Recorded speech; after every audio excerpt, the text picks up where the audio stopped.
When I was 18 years old, I got the opportunity to coach. At the time, I was playing I was playing men's basketball at the time. I was playing for the reserves team of the first team, and I got this opportunity to coach.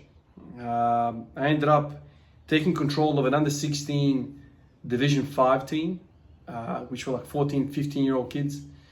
And we managed to win the whole championship that year for that division. When I think back about my basketball career, I have moments, I have pictures, I have plays in my mind that have kind of recorded in my memory until the day I die. But you would think that out of all of the basketball experiences, the top plays that I have in mind would be me playing basketball. But in fact, a lot of these memories that I clearly remember, are actually coaching experiences. I'll never forget those boys. I'll never forget the parents that were involved in that team. I'll never forget the responsibility that I felt, the energy that I felt, how motivated I was. I remember sitting there every night thinking about how I could improve the team, how I could, improve the rotation so the team does better, how I could get better out of this player, out of that player. I'll never forget, there was this one kid in particular who was by far the tallest kid, by far the most developed kid, but he was very shy. He was a very shy kid. He had a lot going on in his life, man.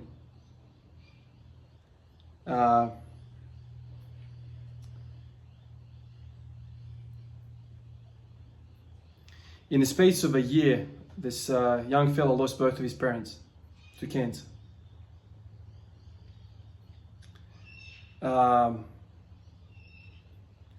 At 14, 15 years old, it's impossible to imagine what that does to somebody's development.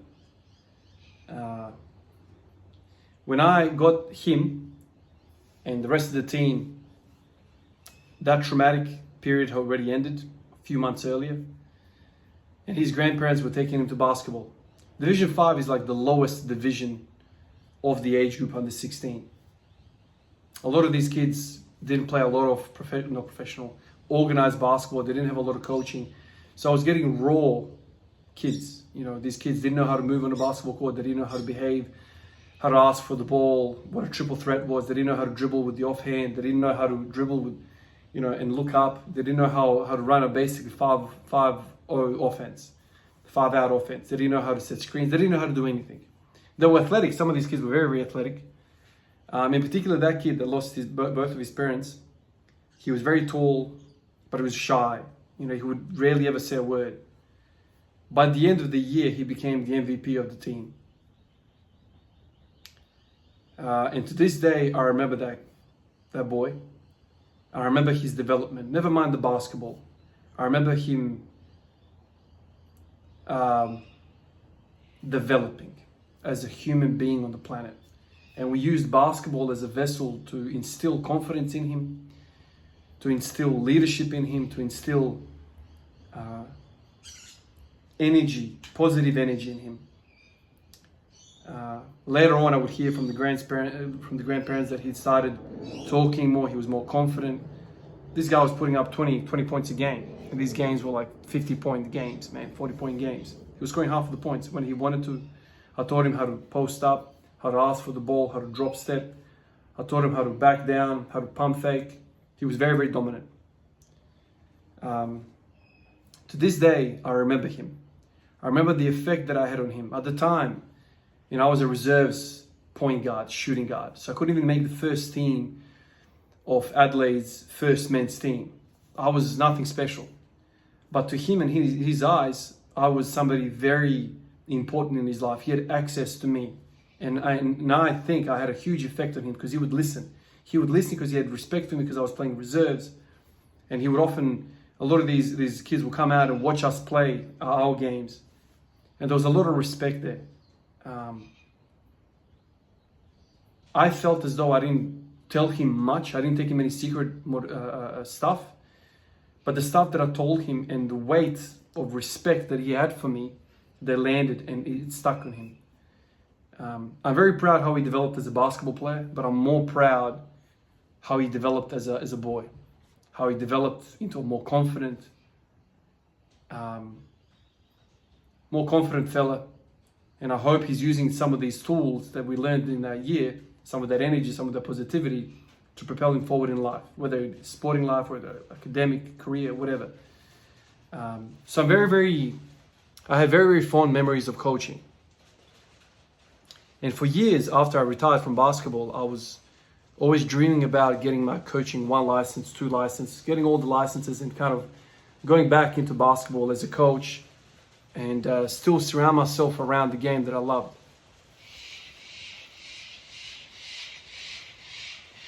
I love training. I realized that my style of coaching during those basketball years that I coached were a lot about mentality. I know some of you guys will be like, oh my God, Ivan was the same back then. I didn't care if we lost. I didn't care if we just got outskilled. What I cared about was effort. What I cared about was teamwork, never die attitude, mentality. I cared about those things, just pure effort. And with effort comes training. You need to be physically fit to be able to put that effort in. And so a lot of the kids, I would say, this is Division 5 basketball, so it's not professional basketball at all. But I would say for each of the boys, I was like, okay, this is the weakness that you have. If you want to improve and you want to push for that, Division 4, Division 3 position, you need to improve on this. And I'll give them clear paths.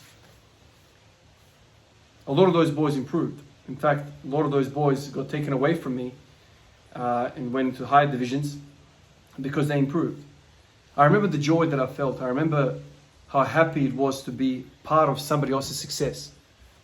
This is something that I've kind of been reignited since becoming a father, seeing my kids develop, seeing my kids learn how to squat, how to lunge, how to do a push-up, how to do simple maneuvers, which I take as basics and simple, but mean a lot to somebody who's coming in. I never thought I was good enough to coach. I never thought I was good enough to coach how to squat, how to deadlift, how to bench press. And I've certainly had a lot of people asking me for coaching. And I've had this in the background of my mind, am I good enough to coach?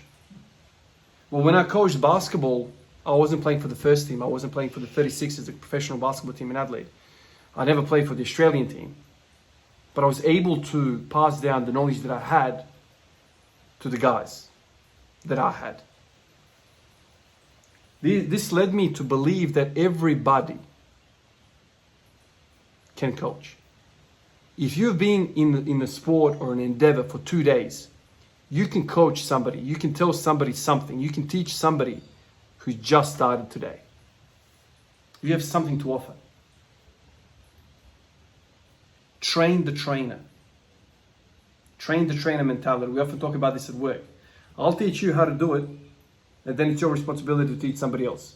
And then the knowledge spreads that way. Instead of me teaching 100 different people, I teach one, and then all of a sudden there's 2 of us teaching 4, and then 4, and so on and so on.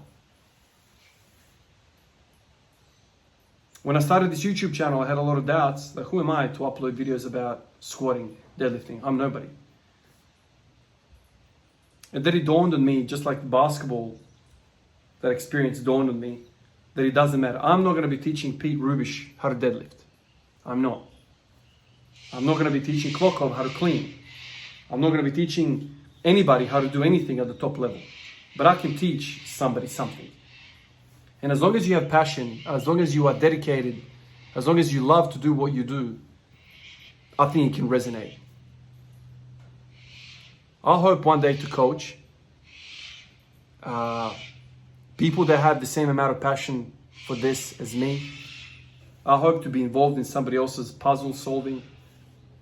In a way, I think about it like a video game. I'm not the character, but I'm helping the character solve the puzzles of the video game. And, having 8 years of experience of trying to solve this, I've learned a few things. I've made lots of mistakes. I've done a few good things. I've accumulated some hit points, some EXP points.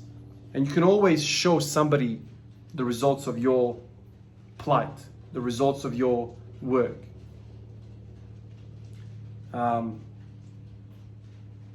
this didn't really cross my mind for quite some time, ever since I kind of stopped thinking about basketball. I've been kind of thinking about my own puzzles. Obviously, lots of these conversations in the comments, people sending me direct messages about their problems and me offering my experiences, my what I would do in that situation. And in a way, I have been kind of coaching, but I've been coaching indirectly and I haven't been really involved in it with anybody's, very close journey. Like, I'm not aware, like we will be talking about certain dot points, but I wouldn't have the feel of what's going on, what the general setup of that individual's life is. There's coaching and then there's mentoring. I think one day I would like to do that. Certainly, having kids has definitely reignited that idea in me to coach.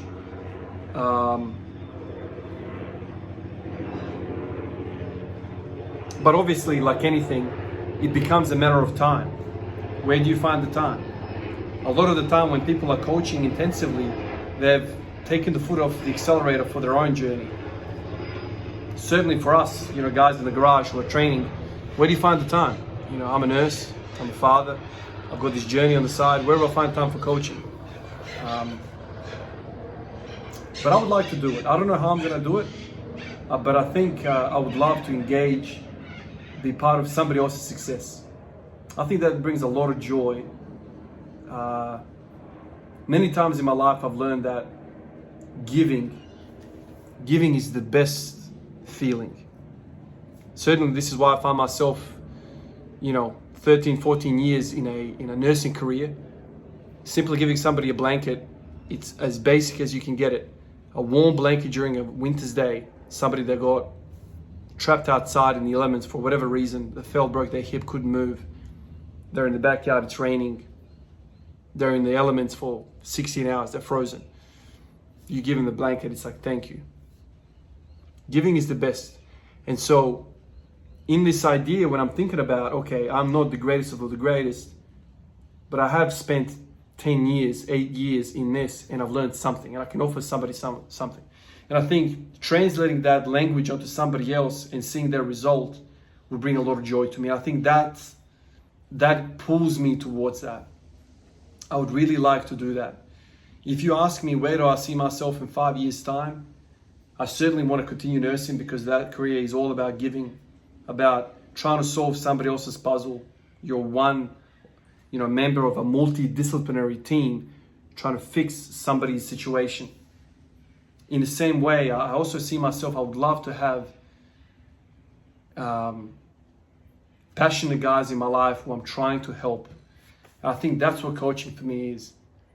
I remember when I was coaching basketball, it wasn't just about the reps, how many free throws you shoot, how many, 1-2 dribbles on the left, 1-2 dribbles on the right, jump shots you do, how many left hand layups you do, what you do, how do you pass an entry pass into the post.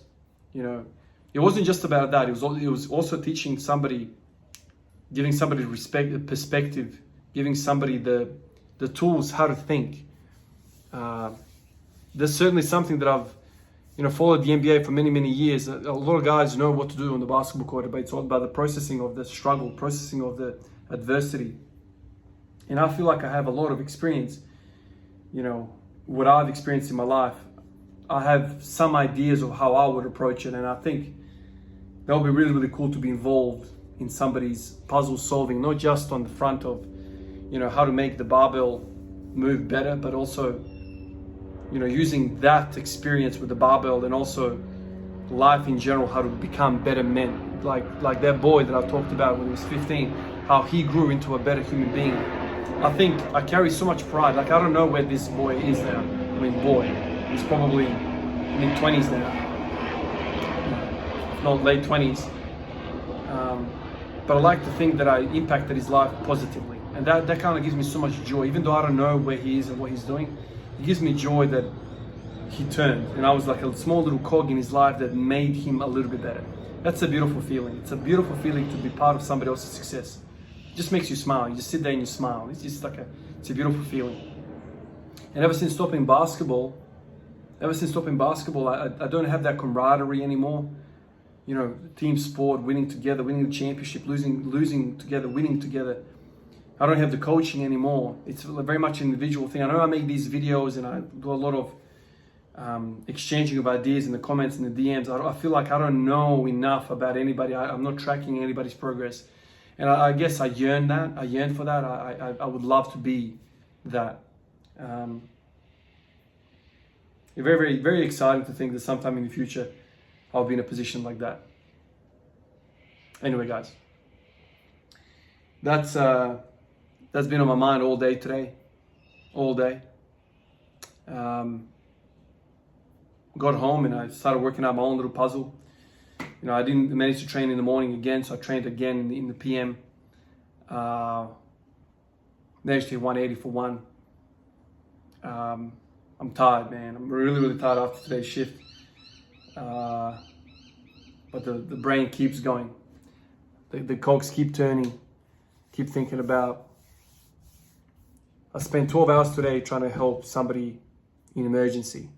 It would be really, really cool if I could spend some time in my day, in my week, trying to solve somebody's, not solve, but trying to contribute to somebody's solution to moving a barbell a little bit better. That would be really cool. I appreciate all of you guys and I'll catch you in the next one. Peace out.